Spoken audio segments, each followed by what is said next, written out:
Bumagsak naman ang bahagi ng bagong tulay na kumukonekta sa bayan ng Santa Maria at Cabagan, Isabela. Kaulat ng Isabela Provincial Disaster Risk Reduction and Management Office, bumagsak ito nang dumaan ang isang dump truck na puno ng bato. Dahilan para madisgrasya ang mga sakay ng dalawang sasakyan at isang scooter na nasa tulay. Sa datos, 6 ang sugatan sa naturang insidente at isa naman ang nabalian ng paa.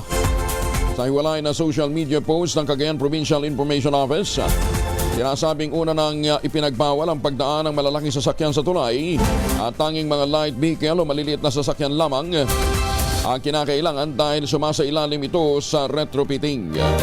Patuloy pa ang ginagawang investigasyon kaugnay ng naturang insidente.